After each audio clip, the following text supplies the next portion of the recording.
Welcome po muli to our weekly program, Silver Lining. Dito lang sa nag-iisang Christian Radio sa Baguio, DWLY 97.5 Cool FM. Para po sa mga bago dito sa ating programa, ako po si Silver. Last week, pinag-usapan natin ang Psalm 31. Hinihikayat tayo na magpakatatag at lakasan ng loob, lalo na sa lahat ng mga umaasa sa Panginoon. Isang paalala na habang matiyaga tayong naghihintay sa pagliligtas ng Diyos, makakatagpo tayo ng lakas at tapang na ang Diyos ang ating kanlungan. Sa gabing ito, gagabayan tayo ng salita ng Diyos sa isa sa pinaka-familiar na verse na lagi nating naririnig. Ngunit dahil sa familiarity nito, ito ay hindi na pinapansin at worst, hindi na ito naiintindihan.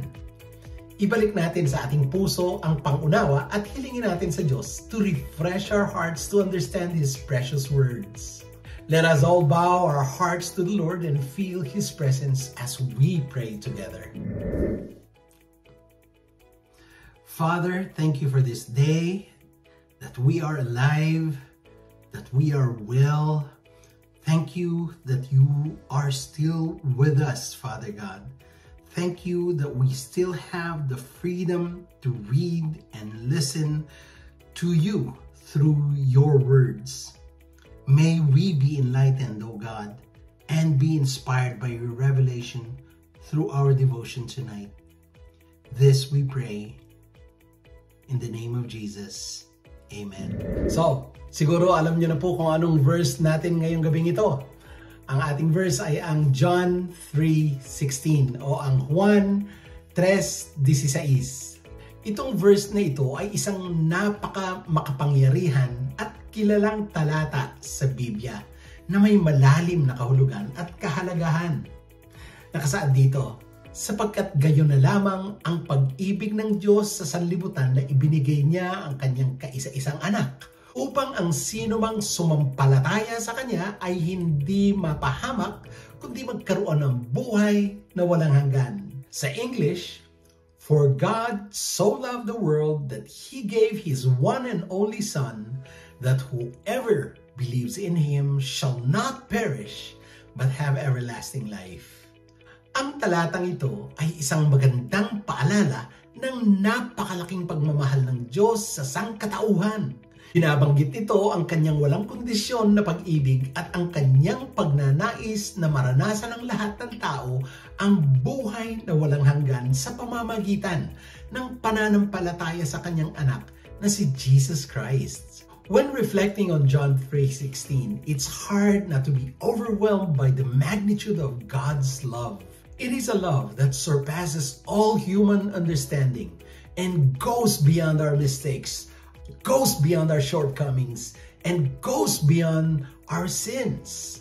Ang pag-ibig ng Diyos ay para sa lahat ng tao, anuman ang kanilang pinagmulan, anuman ang kanilang etnisidad, o kulay, o kaanyuan, o katayuan sa lipunan. Sa talatang ito, nauunawaan natin na ang pag-ibig ng Diyos ay hindi passive, ngunit ito'y active. Ipinakita niya ang kanyang pagmamahal sa pamamagitan ng pagpapadala ng kanyang sariling anak, si Jesus, sa mundo upang iligtas tayo sa ating mga kasalanan. Kusang loob na isinakripisyo ni Jesus ang kanyang sarili, napako sa krus. Imbis na tayong maparusahan dahil sa ating mga kasalanan, ang Panginoong Jesus ang pumalit sa atin at dinala ang parusang nararapat para sa atin. Sa pamamagitan ng kanyang kamatayan at muling pagkabuhay, iniaalok niya sa atin ang kaloob na buhay na walang hanggan. Binibigyan din ng John 3:16 ang kahalagahan ng pananampalataya kay Jesus Christ. Sa pamamagitan ng paniniwala sa Kanya at pagtanggap sa Kanya bilang ating tagapagligtas, matatanggap natin ang kaloob na buhay na walang hanggan. Ang talatang ito ay nagpapaalala sa atin na ang kaligtasan ay hindi makukuha sa pamamagitan ng ating sariling pagsisikap o mabubuting gawa, ngunit ito ay isang regalo mula sa Diyos Ama. Libreng regalo para sa atin, ngunit ito'y napakamahal na halaga para sa Ama. Kung intentional mong isipin ang John 3:16, hinihikaya tayong tumugon sa pag-ibig ng Diyos sa pamamagitan ng pagtitiwala sa Kanya. Tayo ay tinawag na maniwala kay Jesus at sumunod sa Kanya ng buong puso. Batid na sa pamamagitan niya, meron tayong matatanggap na pangako ng buhay na walang hanggan and a restored relationship with our Father, the Creator of all things. Atin pong tandaan na ang John 3:16 ay nagsisilbing malalim na paalala ng walang hanggang pag-ibig ng Diyos sa atin. Inaanyayahan tayo nito na yakapin ang kanyang pag-ibig, tanggapin ang kanyang anak na si Jesus at maranasan ang napakahalagang regalo ng buhay na walang hanggan sa pamamagitan ng pananampalataya sa Kanya. Ang tanong, gusto mo ba ng buhay na walang hanggan? Gusto mo ba ng buhay na walang kalungkutan, walang sakit, walang stress? Gusto mo ba ito, kapatid? Kung gusto niyo ito, halina kayo at sabayan ninyo ako sa isang maikling panalangin. Mahal na Ama sa langit, salamat sa iyong pag-ibig para sa akin. Isang pag-ibig na ipinakita mo sa pamamagitan ng kaloob ng iyong anak, si Jesucristo. Ipinadala mo siya sa mundo para hindi ako hatulan, kundi para iligtas ako sa pamamagitan niya. Tinatanggap ko ang mahalagang regalong ito ng iyong kaligtasan ng may pasasalamat at pagpapakumbaba. Ako po ay nagkasala, isa akong makasalanan, hinihingi ko po ang iyong kapatawaran at gusto ko po ng buhay na walang hanggan na tanging si Jesus lamang ang makapagbibigay. Sumasampalataya ako sa Kanya ng buong puso at nagtitiwala sa Kanyang sakripisyo sa krus para sa kapatawaran ng aking mga kasalanan. Panginoong Jesus, inaanyayahan ko po kayo sa aking buhay bilang aking Panginoon at tagapagligtas.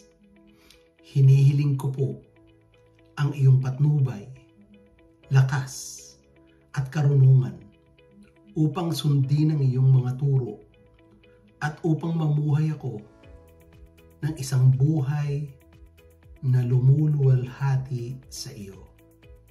Ako ay nagpapasalamat para sa iyong pagmamahal at biyaya at inaalay ko po ang aking buhay sa iyo. Salamat, Panginoon. Naway gabayan niyo ako ng iyong pag-ibig at presensya sa bawat araw. Sa pangalan ni Jesus, ito ang aking dalangin. Amen.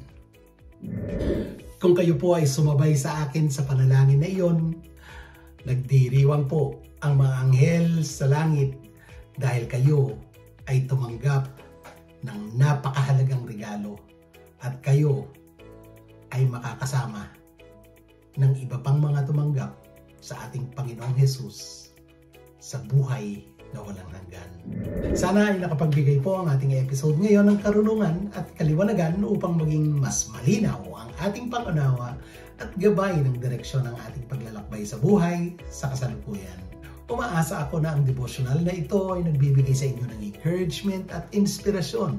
Naway ang John 3:16 ay patuloy na magbigay ng inspirasyon at gabay sa ating paglalakbay ng pananampalataya at palalimin ang ating pangunawa sa pag-ibig ng Diyos para sa lahat ng sangkatauhan. Abangan ang ating weekly devotional at ang panibagong episodes. Kung meron po kayong prayer request or encouragement, i-private message nyo lang po ako. Huwag po kayong mahiya. At kung gusto nyo pong i-like o i-share ang ating episode, nasa FB page po at social media accounts ng Cool FM. Mag-subscribe na rin po kayo sa aking YouTube channel, ang Silver Lining. Salamat po muli. Ako po si Silver sa pahintulot po ng ating Diyos na nagbibigay liwanag, karunungan at pangunawa. Nandito muli ako next week. Bye and God bless you all.